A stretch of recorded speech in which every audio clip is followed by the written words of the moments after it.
Okay, so imagine one of the most powerful rulers on Earth, a conqueror, an empire builder, a king who built an entire capital city from the ground up just as a monument to how great he was.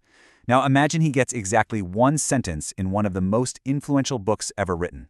Well, that's the incredible paradox of the Assyrian king Sargon II. And this is it. This is the sentence.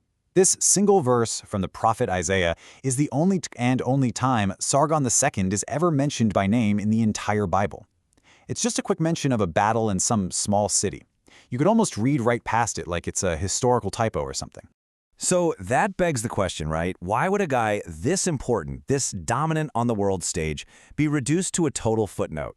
Well, the answer is where you see history, archaeology, and prophecy all click together in this really fascinating way. To really get why that one verse matters so much, we first have to understand the man himself. And to do that, we need to step away from the biblical text for a minute and look at the hard evidence of history to see who Sargon II really was.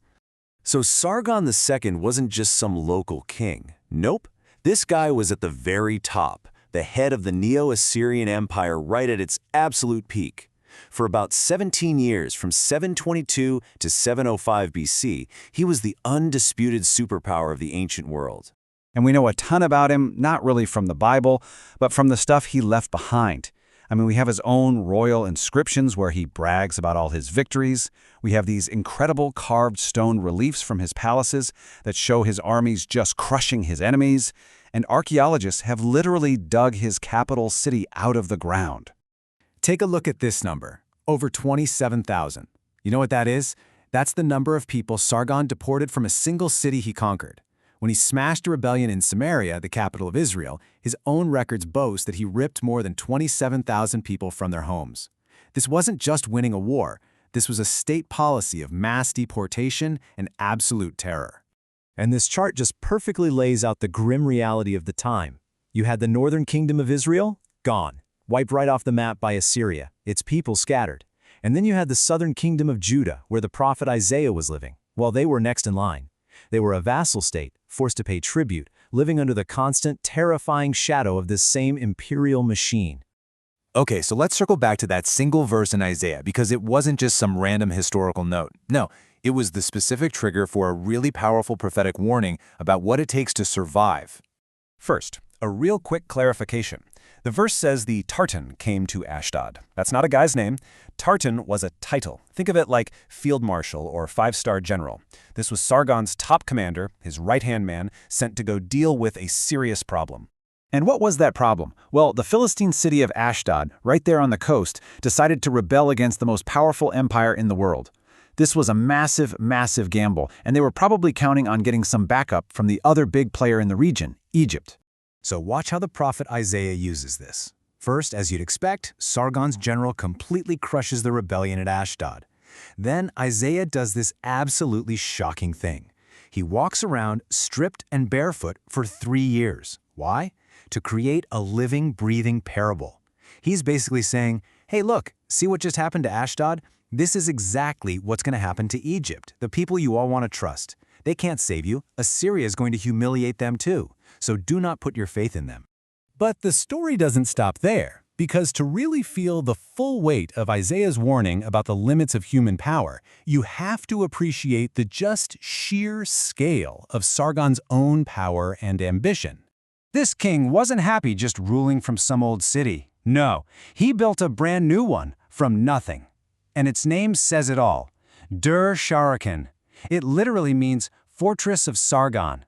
This whole city was a giant architectural statement about his own greatness. And it was incredible.